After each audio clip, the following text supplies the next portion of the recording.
सभी स्टूडेंट्स को नमस्कार। बेटा इस वीडियो में हम लोग डिस्कस करेंगे आपके एमए फाइनल ईयर के का जो पहला पेपर है 5वें नंबर का, पब्लिक इकोनॉमिक्स, पब्लिक फाइनेंस भी बोलते हैं इसको।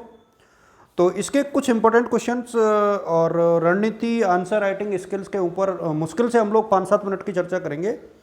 आप लोग उसी हिसाब से इसको देखें और जो बाकी पेपर्स हैं उसके ऊपर हम लोग कल चर्चा करेंगे। आज चूँकि दिन हमारे पास ज़्यादा नहीं बचे हैं तो आज हम लोग सिर्फ इसी के बारे में डिस्कस करेंगे।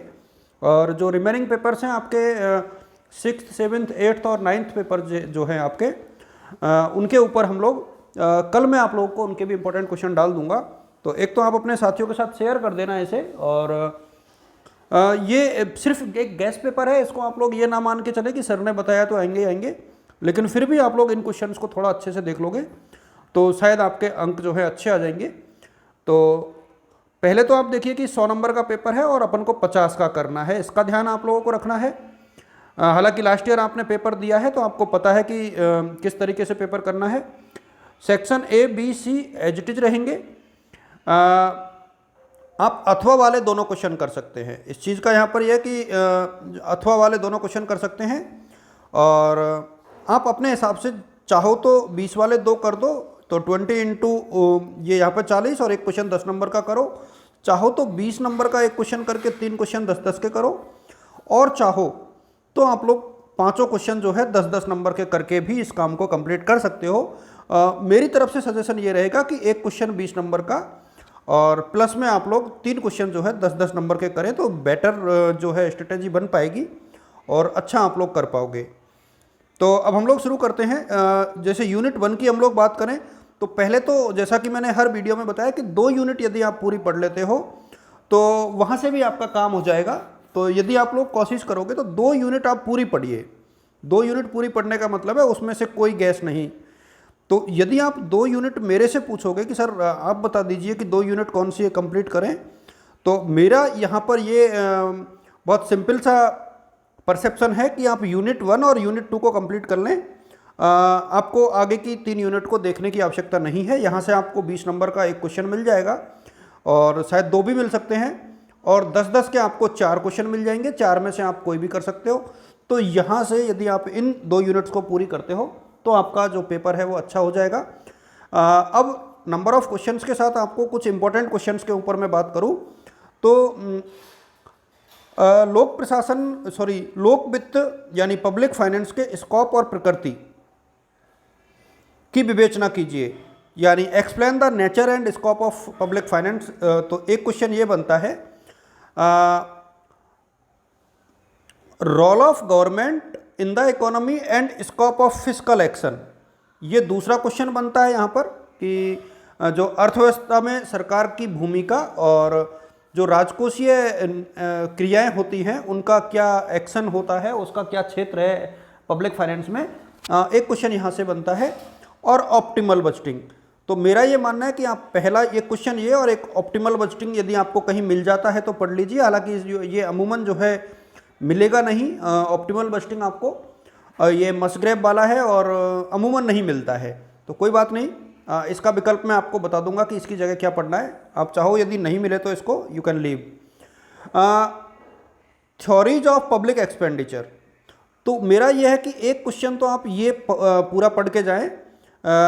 Effect of the public expenditure on production and distribution, यानी उत्पादन और वितरण पर लोक जो व्यय है, सार्वजनिक जो व्यय है उसका क्या प्रभाव पड़ेगा। तो एक क्वेश्चन ये बन गया। और पब्लिक एंड जो सोशल गुड्स है इसके ऊपर शॉर्ट नोट आपको आ सकता है, शॉर्ट नोट 10 मार्क्स में। तो इसको आप लोग शॉर्ट नोट के रूप में तैयार करें। अब जो theories of public expenditure on social goods है, तो चाहो तो आप इस यूनिट में से इसको भी बुक में यदि आपके पास बीपी त्यागी हो या HL भाटिया पढ़ी हो तो वहाँ से आप लोग इनको रीड कर सकते हो। दोनों किताबों में दिया हुआ है इनको अच्छे से।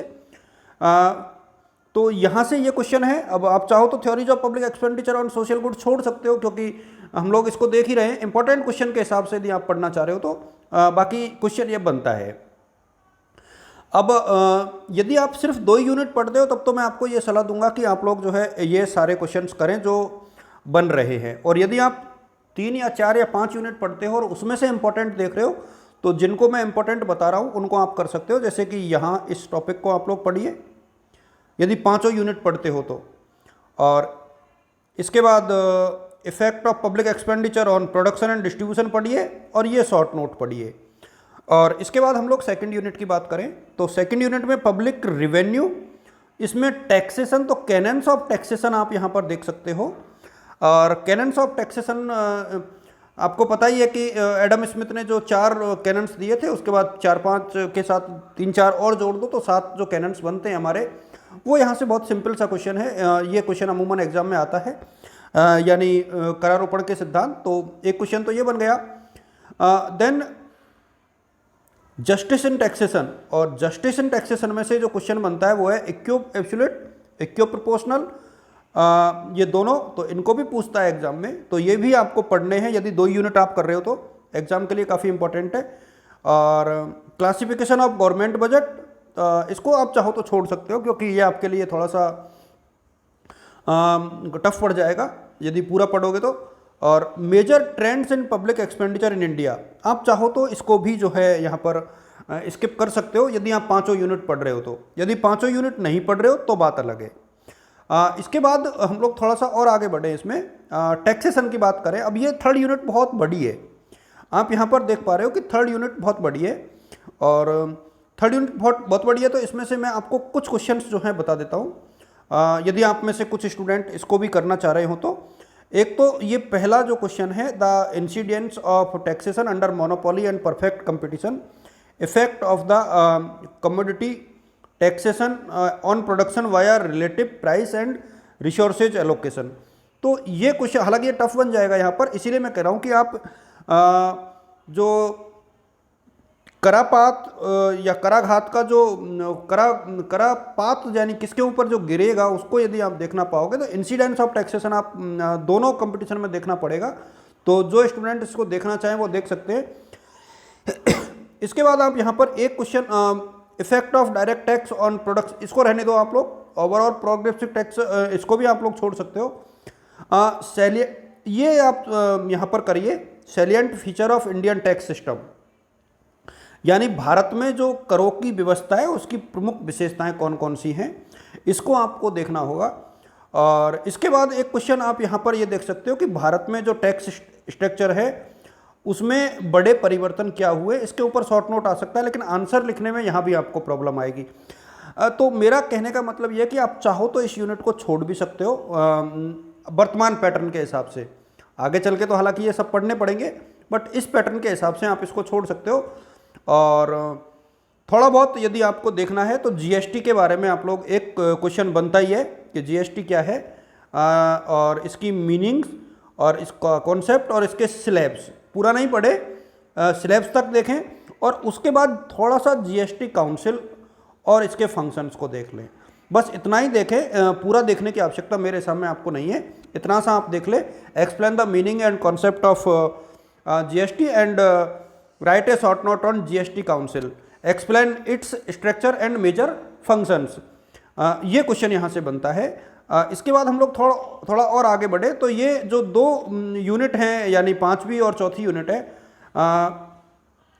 यहाँ से हम लोग चलें तो पहला क्वेश्चन तो आपको बहुत क्लियर कट मिल जाएगा पहले ही टॉपिक से, यानी theories of public department economic effect of large public डेप्ट, यानी ऋणों का जो है क्या प्रभाव पड़ेगा इकोनॉमी के ऊपर।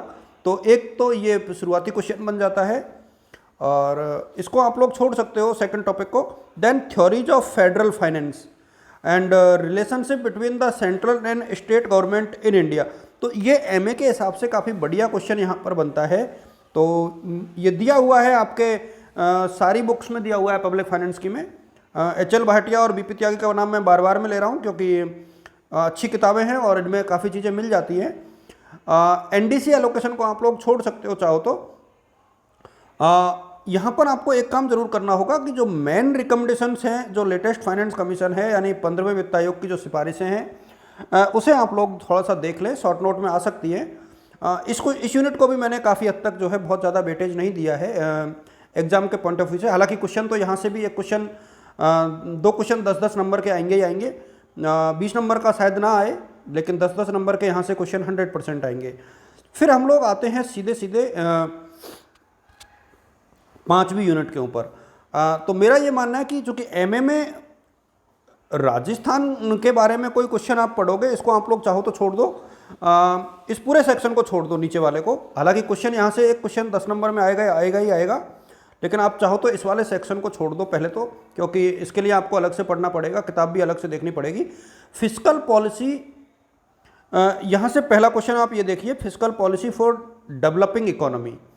तो इसमें कौन कौन सी चीज़ें इंपॉर्टेंट बनती है? एक तो arguments and prospectus for resources mobilisation by direct and indirect taxation, यानी जो डायरेक्ट और इनडायरेक्ट टैक्स है उससे डेवलपिंग इकोनॉमी में किस प्रकार से फिस्कल पॉलिसीज को कंट्रोल करते हैं। तो यदि आप चाहो तो इसमें क्राउडिंग आउट इफेक्ट और क्राउडिंग जो इन इफेक्ट है मैक्रो इकोनॉमिक्स में, यदि आपने पढ़ा हो प्रीवियस में, तो उसको यदि आप इन्वॉल्व कर दोगे तो काफ़ी बढ़िया यहाँ पर यह क्वेश्चन बनता है। और borrowing as mean of fiscal recent, ये एक क्वेश्चन यहाँ से बनता है कि आप वर्तमान में जो हम लोग ऋण ले रहे हैं, यानी जो बोरोइंग कर रहे हैं, तो वो किस प्रकार से जो है भारत की फिस्कल पॉलिसी में महत्वपूर्ण होता जा रहा है। तो बेसिकली ये हमारा जो फिस्कल डेफिसिट है उसको फोकस करते हुए पॉइंट बनाया है। तो यहाँ से फिस्कल पॉलिसी और इसके बाद फिस्कल जो हमारा डेफिसिट है उसको फोकस में रखते हुए आप लोग कुछ क्वेश्चंस करोगे तो काफ़ी यूजफुल रहेगा। मेरा अभी भी ये मानना है कि पहली जो 2 यूनिट हैं वहाँ आप लोग यदि फोकस करोगे तो आपका पेपर अच्छा हो जाएगा। बाकी जो यूनिट्स हैं काफ़ी बड़ी हैं, तो पहली 2 यूनिट्स को आप लोग पूरा पढ़ लें और डायग्राम जरूर बनाएं, फ्लो चार्ट्स का प्रयोग करें, कुछ इम्पोर्टेंट बुक्स हैं उनके नाम लिखें, डायग्राम जहाँ जहाँ आ रहे हैं वो डायग्राम लिखें। आप लोगों को ऑल द बेस्ट, शुभकामनाएं। बाकी हम लोग कल चर्चा करेंगे, डिस्कस करेंगे। Thank you so much, all the best, good luck.